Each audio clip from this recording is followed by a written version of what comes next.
Tension dans l'air, mer agitée et géants d'acier prêts pour le combat. C'est le scénario qui se dessine ces derniers mois, en mer de Chine orientale où les tensions entre la Chine et le Japon augmentent chaque jour.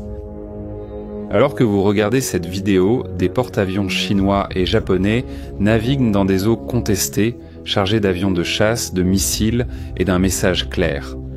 Nous sommes prêts à défendre nos intérêts à tout prix. Les enjeux n'ont jamais été aussi élevés. Mais comment en sommes-nous arrivés ici ? Avant de commencer cette vidéo, n'oubliez pas de laisser un like sur cette vidéo et de vous abonner à notre chaîne. Votre interaction est essentielle pour nous aider à continuer à produire des contenus fascinants et informatifs. Les tensions entre la Chine et le Japon augmentent de manière significative. Ces deux géants asiatiques se sont engagés dans des conflits territoriaux, en particulier en mer de Chine orientale, où tous deux revendiquent la souveraineté sur les îles Senkaku d'Aoyu. De plus, la présence militaire croissante de la Chine inquiète non seulement le Japon, mais aussi d'autres pays de la région. Ce qui est plus curieux, c'est que les relations entre la Chine et le Japon n'ont pas toujours été tendues.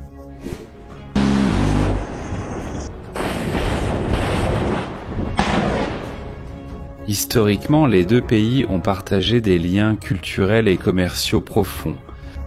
Cependant, des événements tels que l'invasion japonaise de la Chine pendant la Seconde Guerre mondiale et des différends territoriaux non résolus ont détérioré la relation entre eux et, dans ce contexte, la Chine, le Japon et leurs alliés ont de plus en plus investi dans les porte-avions. Mais après tout, pourquoi les porte-avions sont-ils si importants pour eux ? Eh bien, ils sont comme des bases aériennes mobiles, permettant à un pays d'étendre sa portée militaire bien au-delà de ses frontières.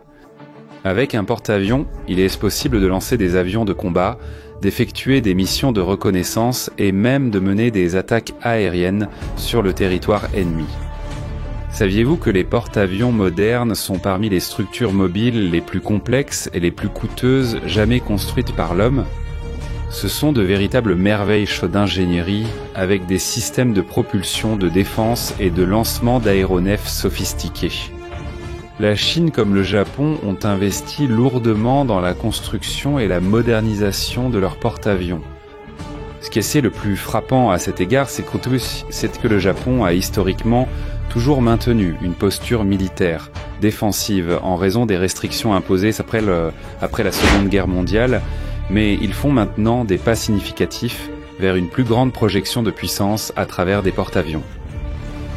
Un exemple de cela est que les Japonais sont en train de convertir leurs deux navires d'assaut amphibies de la classe Izumo, le JS Izumo et le JS Kaga, en porte-avions capables d'opérer des aéronefs à décollage court et atterrissage vertical, comme le F-35B.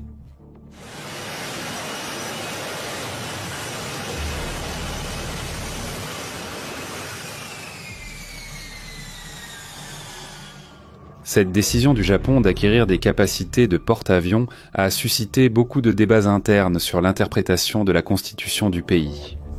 Certains soutiennent que les porte-avions sont purement défensifs, tandis que d'autres pensent cette mesure comme un éloignement des principes des pacifistes du Japon. Mais dans ce jeu de puissance navale, les alliances et partenariats jouent un rôle fondamental. Le Japon a resserré ses liens militaires avec les États-Unis, son principal allié. Les deux pays organisent régulièrement des exercices conjoints et partagent dans la technologie militaire. La présence de bases américaines sur le sol japonais est également un facteur stratégique important. Et en ce qui concerne les porte-avions, les États-Unis méritent d'être soulignés. Les Américains possèdent la plus grande et la flotte de porte-avions la plus avancée du monde. C'est parce que, actuellement, la marine américaine exploite 11 porte-avions nucléaires de la classe Nimitz et construit une nouvelle classe de porte-avions, la classe Gerald R. Ford. Ces navires gigantesques sont de véritables villes flottantes, capables d'accueillir plus de 5000 membres d'équipage et des dizaines d'aéronefs. Le Japon renforce également ses liens avec le Royaume-Uni de manière croissante. Les Britanniques ont également une force de porte-avions respectable. Actuellement, la Marine royale britannique exploite 2 porte-avions de la classe Queen Elizabeth. Le Her Majesty's Ship Queen Elizabeth et le Her Majesty's Ship Prince of Wales.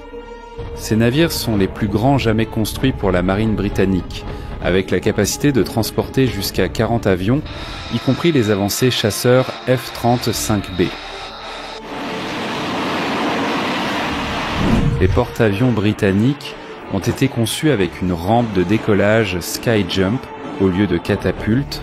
Comme sur les porte-avions américains, ce choix de conception permet aux navires d'opérer des avions à décollage court et atterrissage vertical, comme le F-35B, de manière plus efficace. La Chine possède déjà 2 porte-avions en opération, et elle est en train de construire un 3e qui devrait entrer en service prochainement. Le premier d'entre eux, appelé Liaoning, a été initialement construit comme un porte-avions soviétique de la classe Kuznetsov, appelé Varyag. La Chine a acquis la coque inachevée du Varyag de l'Ukraine en 1998 et l'a soumise à d'importantes rénovations et modernisations avant de le commissionner en tant que Liaoning. En 2012, le Liaoning était capable de transporter environ 24 chasseurs J-15 ainsi que des hélicoptères et des avions d'alerte aérienne anticipés. Le deuxième porte-avions de la Chine, le Shandong, est le premier à être conçu et construit entièrement par la Chine. Mis en service en 2019, le Shandong est une version modifiée et améliorée du design du Liaoning. Il présente plusieurs améliorations, y compris des systèmes électroniques mis à jour, une plus grande capacité de stockage de munitions et des améliorations sur le pont d'envol. Le Shandong peut transporter une combinaison d'aéronefs similaire à celle du Liaoning. Les 2 porte-avions chinois utilisent un système de lancement d'avions connu sous le nom de rampe de ski, qui utilise une rampe inclinée à l'extrémité du pont d'envol pour aider les avions lors du décollage. Ce système limite les types d'avions qui peuvent opérer à partir de ces porte-avions, principalement des avions de chasse à décollage court et atterrissage vertical, comme le J-15.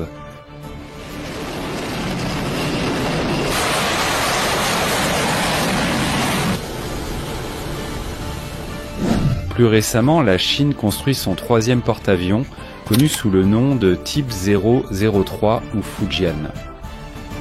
Le Type 003 représente une avancée significative par rapport au design précédent, car on s'attend à ce qu'il soit équipé d'un système de lancement d'avions électromagnétiques EMOS, similaire à celui utilisé sur les porte-avions les plus récents des États-Unis.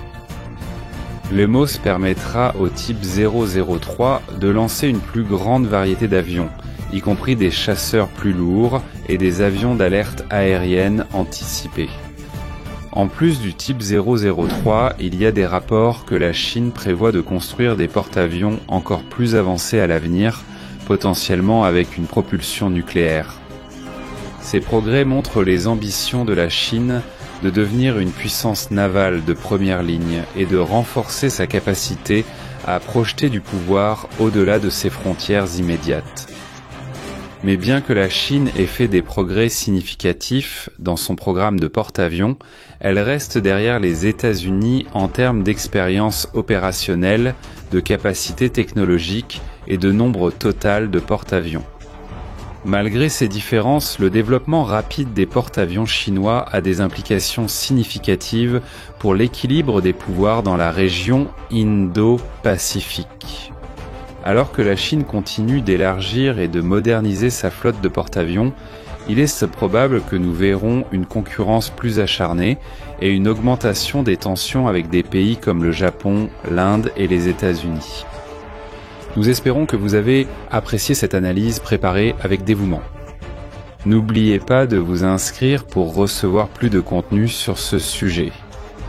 Profitez-en pour regarder nos autres vidéos sur les événements qui écrivent notre histoire. Jusqu'à la prochaine vidéo.